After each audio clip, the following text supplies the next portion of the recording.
All right, House of Payne fans, we're here to talk about Season 11, Episode 11, Paynful Payne. Wow. This was okay episode. 7 out of 10, mainly because it would have been higher. It's just that I feel the Laura Calvin drama was just one of those random, oh, we need to have conflict in the episode, so we're going to have Laura be overly sensitive and not really like Calvin's jokey personality, which this episode just further showcases why these two have no reason being together, because if they're engaged, you would think that she would be more aware of Calvin's personality. And I don't want to sound like I'm crapping on the episode, but I just hate when there's drama for the sake of being drama. I get it. There's always a certain story beat that a episode needs to follow. There has to be some sort of conflict or a problem to solve, but I do feel like, it could have been written a little bit better. So, yeah.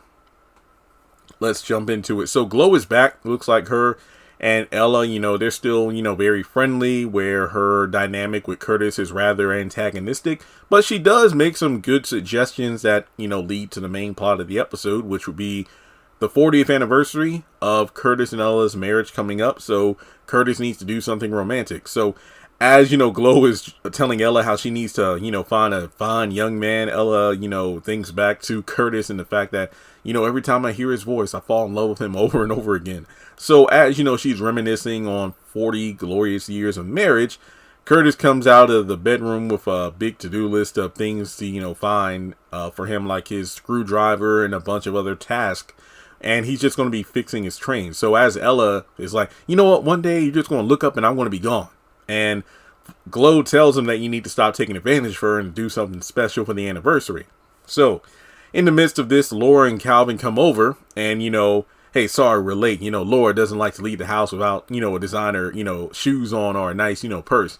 And, Ella basically chastises Calvin like, the men in this family, they don't appreciate a good woman. And, as soon as she leaves, then Laura snaps on him for, embarrassing her. And he's, kind of like, what the heck's going on? So when Curtis and Calvin come face to face, they both say the same thing. I need your help. So CJ and Calvin get a big box out of the garage. It turns out it's a box that Curtis has had for quite a while.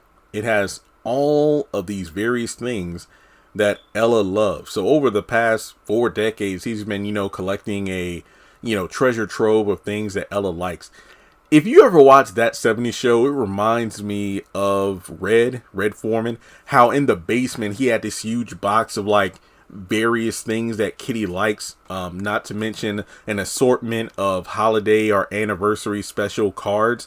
That way, if he ever forgets about some sort of anniversary or celebration or holiday, he has that in his back pocket. Ooh, I forgot to give Kitty, a birthday card or a Valentine's Day card, or if she's really mad at me, let me go down to this box, get her, my trump card, and boom, I'm in the clear.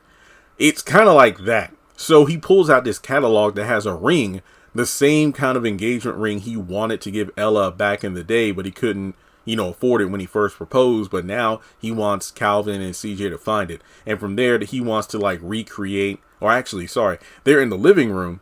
And he wants to find a way to make this special night for us. Like, look, or, when they renew their vows and whatnot, I need a, choir, I need a big balloon, I need this and that. And, they pretty much tell him, keep it simple. CJ suggests recreating their first date, which was at an Italian restaurant that is no longer, open, but they'll just kind of recreate it here in the living room.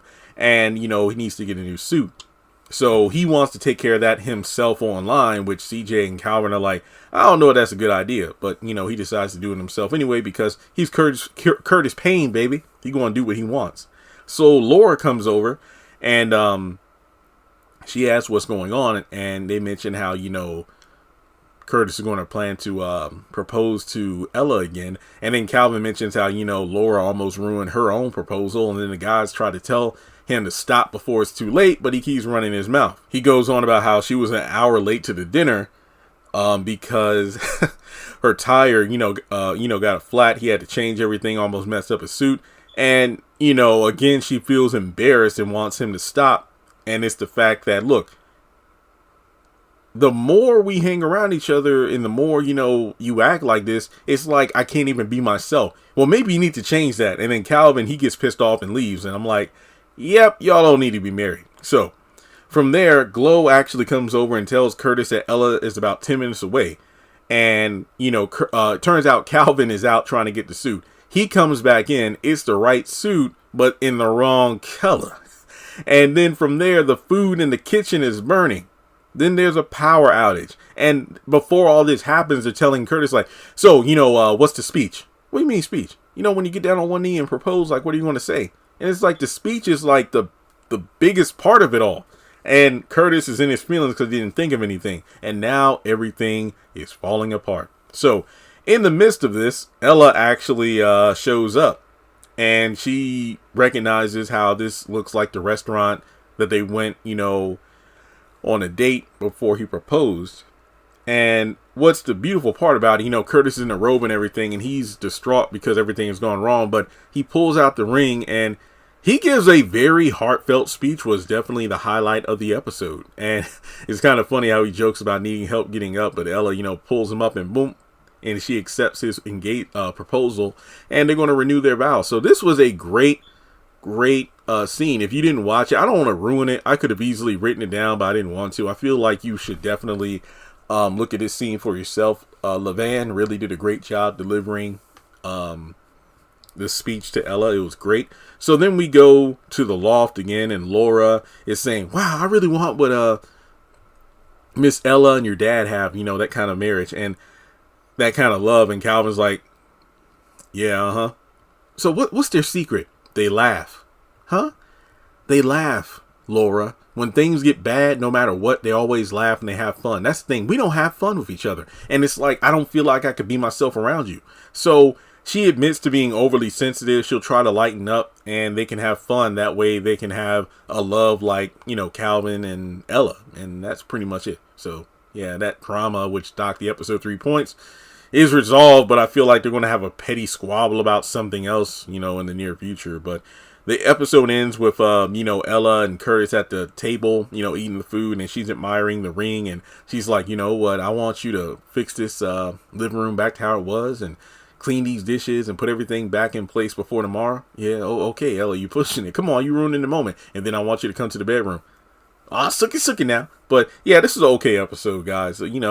We're back to the fold. I mean, not everybody was in the episode, but not everybody needed to be. But then again, with the proposal being, a big moment, you would have thought like Malik and, Florida, somebody would have been there. But hey, work with what you can get, right? So thanks so much for tuning in. Hit like and subscribe. Follow me on social media. Links are in the description below. And I will catch you all in the next video.